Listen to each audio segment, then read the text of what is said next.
October 14th, 2025. 4:47 p.m. A glass-walled office on the 31st floor of a mid-sized logistics firm outside Atlanta, Georgia. The building is the kind that empties out slowly on a Tuesday. A few desk lamps still on, a cleaning cart parked by the elevators, the low hum of an HVAC system nobody notices until it stops. The blinds in the corner office are half drawn against the orange edge of the afternoon sun.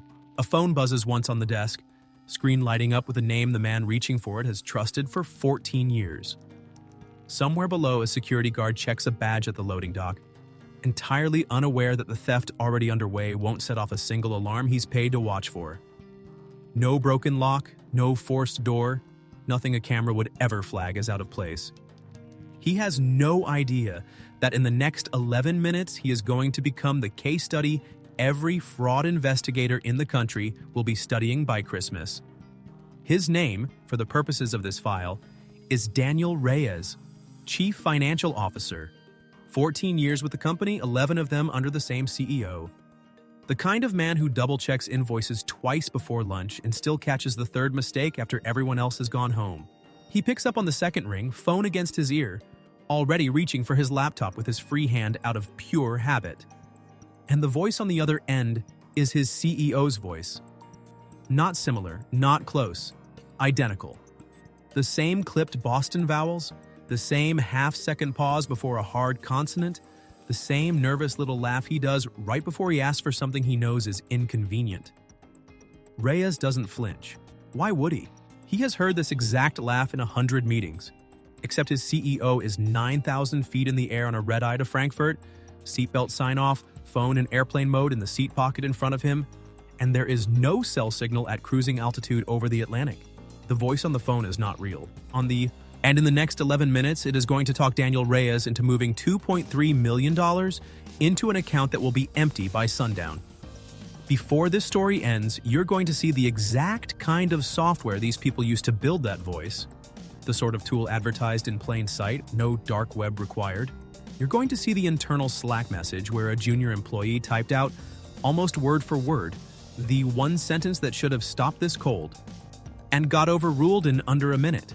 You're going to see the 40-second stretch of that phone call that fooled a man who had built his entire career on catching liars hidden inside spreadsheets. And you're going to see the one detail, a single mistimed breath, invisible to the human ear, that 6 weeks later blew the whole operation apart in a forensics lab. This isn't a story about the future of crime. This is a story about last October, and if you run a business, answer a phone, or have ever trusted the sound of someone's voice more than the words coming out of it, you need to understand exactly how this worked. Because the tools that did this are getting cheaper, faster, and more convincing every single month. So how do you steal millions of dollars without ever setting foot in the building? You don't break in, you call. The scheme didn't start with the phone call. It started 5 weeks earlier in a place with no obvious crime scene at all. A laptop, a pair of headphones, and a folder full of publicly available video. The CEO, call him Martin Voss for this file, was, like most executives running a company his size, visible in the way successful executives are expected to be.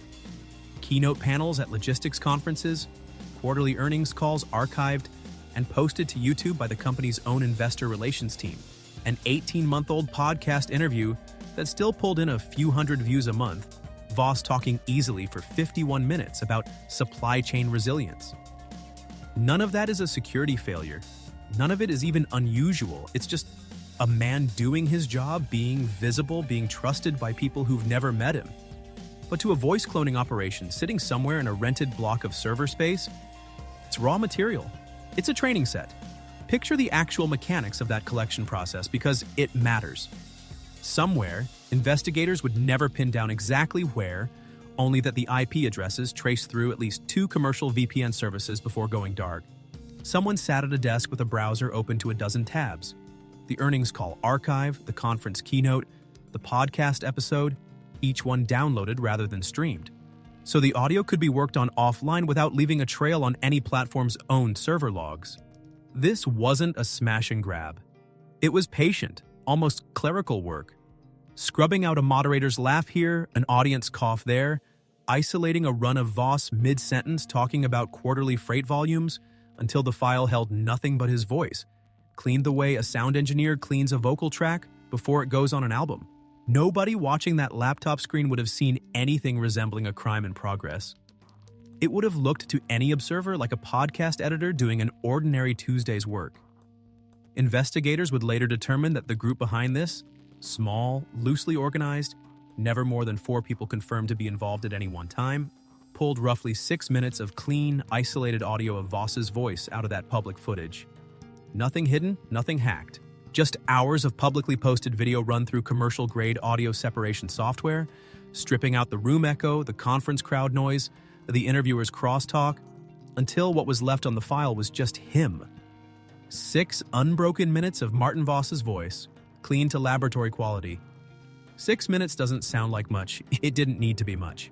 Modern voice cloning models don't require hours of source material the way they did even 3 years ago. Some can produce a passable clone from under 60 seconds of clean audio. 6 minutes gave this crew something well beyond passable.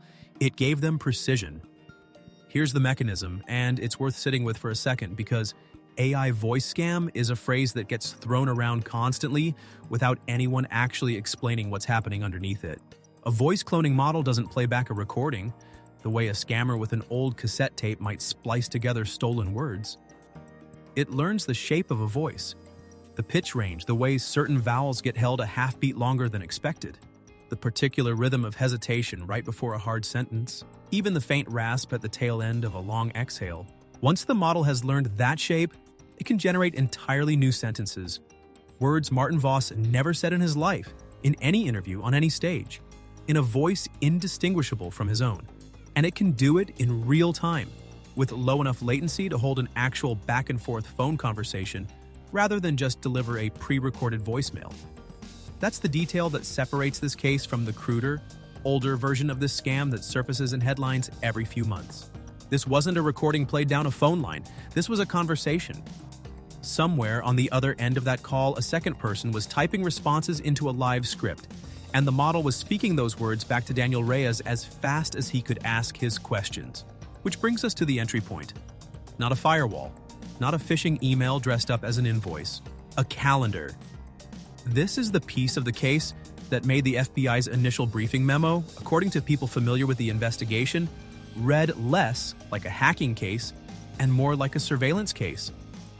Because for weeks before that phone rang, someone was simply watching quietly from a seat nobody thought to check.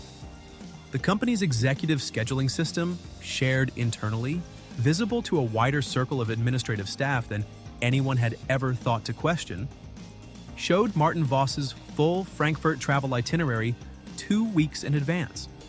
Flight number, departure gate, the exact 8-hour window in which he would be airborne, unreachable, with no way for anyone to verify anything by simply calling his real phone.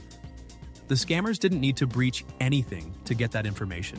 Months earlier, someone had quietly added a logistics coordination contact to a shared vendor email thread. A fabricated persona, patient and unremarkable, doing nothing suspicious for weeks. Just occasionally asking a polite scheduling question here, confirming a delivery window there until being on that thread felt completely ordinary to everyone copied on it. By the time the call came in on October 14th, the people behind it weren't guessing when Voss would be unreachable. They knew, down to the hour.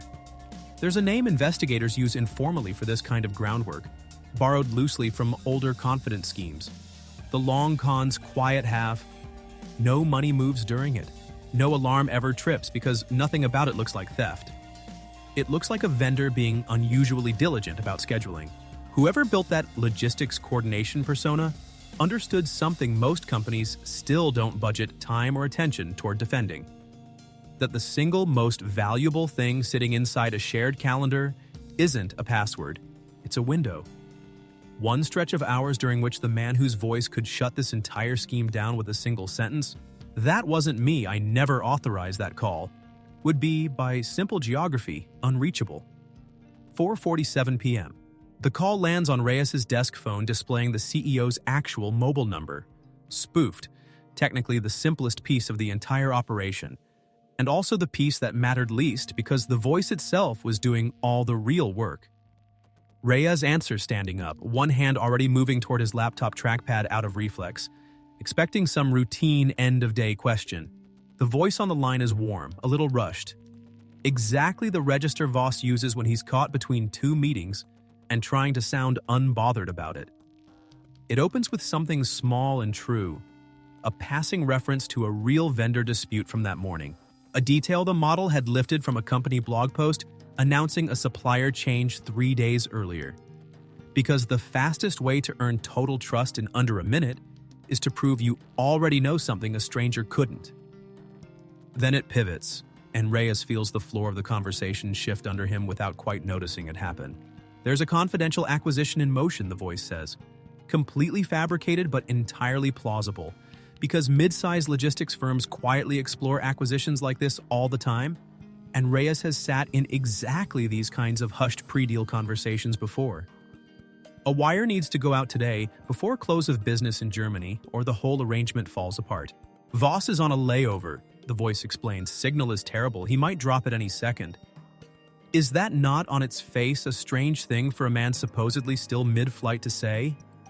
It is. But panic doesn't run a background check on its own logic. And 11 minutes is not a long runway for a person to notice a contradiction buried inside a sentence spoken in a voice he's trusted for over a decade. So ask the question this entire 11-minute call was quietly betting Daniel Reyes would never think to ask out loud. What actually stops a competent, experienced financial officer from simply hanging up and calling his boss back on the number he already has saved? The answer in this case is almost nothing. Because the people running this had already built in the one failure that would make a callback useless. Voss's real number dialed back would ring straight to voicemail on a plane with no signal, exactly as the voice on the phone had already casually pre-explained 30 seconds earlier. The lie had packed its own alibi before Reyes even thought to ask for one. There was a moment, just one, where the whole thing nearly came apart. A junior compliance associate on the finance team, 26 years old, 6 months into the job, sitting 2 floors down, saw the wire request come through the internal approval queue and did not like the shape of it. She typed a message into the company's internal Slack channel, fingers moving fast, the kind of message you send when you're fairly sure you're about to be told you're overreacting. This is a big wire to be moving same day without the usual second sign-off. Can we at least loop in, redacted, before this goes out? It sat there, unanswered, for 90 seconds. Reyes, 11 minutes into a call with a voice he had trusted through 3 product launches and 1 near bankruptcy, glanced at the message, typed back 2 words of reassurance, and overruled her.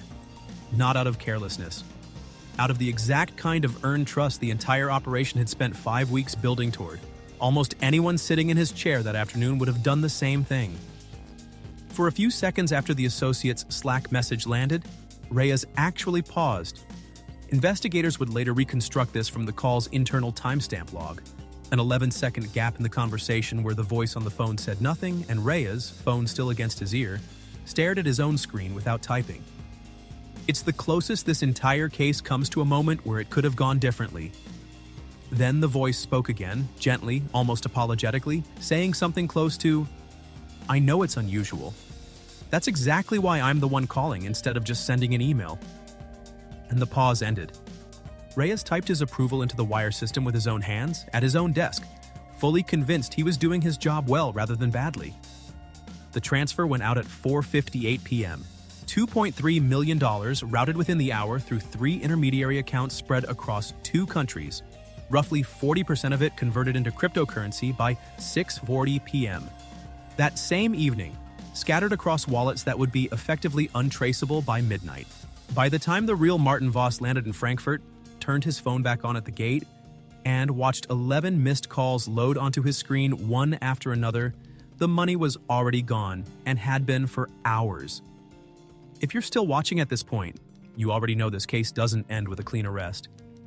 The comment section on this one is going to have a lot to say about who actually failed here.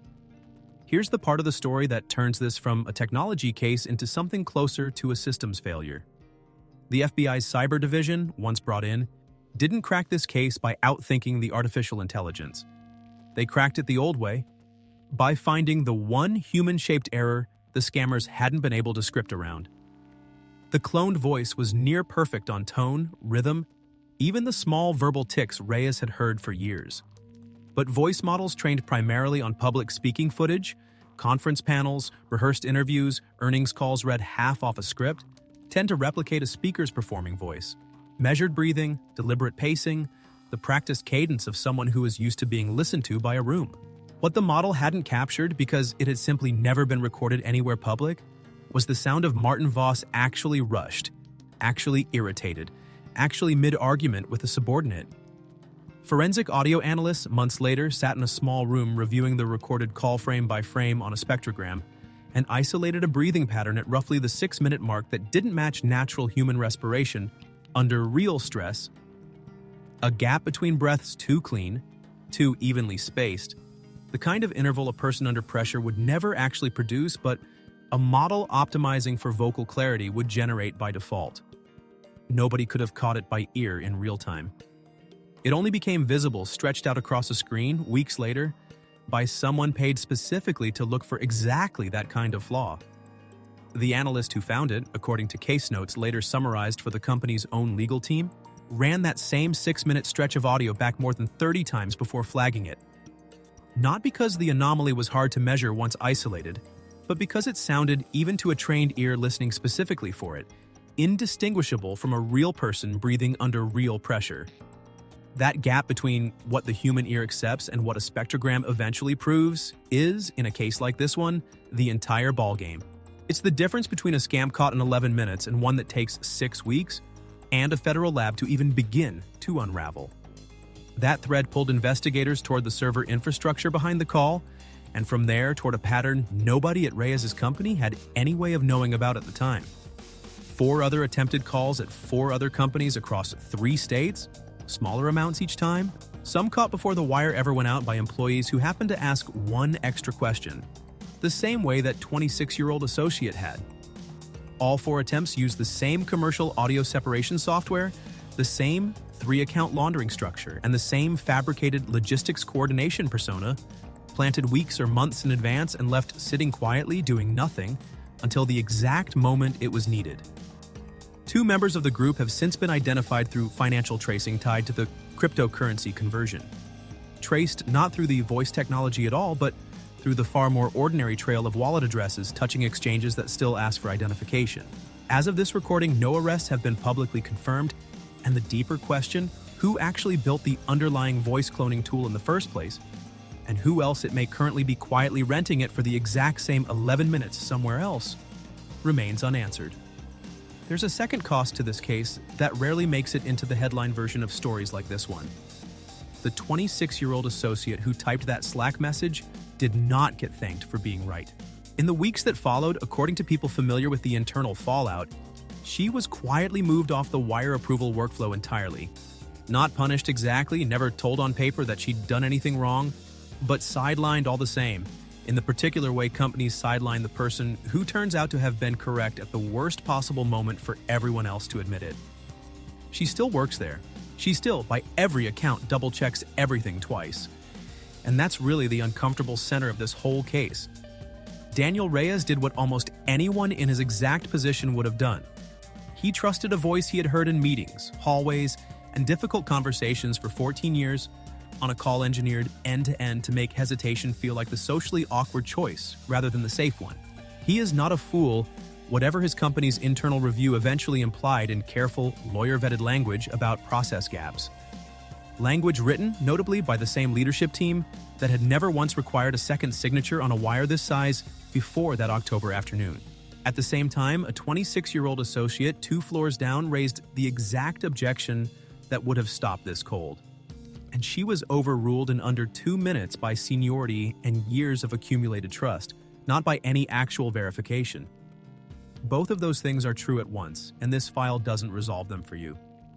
This case made it to the channel. Not everyone does. Some files never leave the vault. The ones with details still too sensitive to post here, the ones still active, the ones where naming a name too early could compromise an ongoing case. If you want those, the link's in the description. So who actually failed here? The man who trusted a voice he'd known for 14 years? Or the system that let 6 minutes of public conference footage become the only verification anyone required to move $2 million in 11 minutes? Leave your answer below. Half of you are already about to disagree with the other half. Because if 6 minutes of footage anyone could download was enough to empty an account outside Atlanta, the real question was never whether this happens again. It's how many other voices are sitting on a server somewhere right now, waiting for the one call where nobody thinks to hang up and dial back. And if you want to see the case where the scam wasn't a voice at all but a face, live on a video call, fooling 12 people in the same room at once, that story is waiting right here.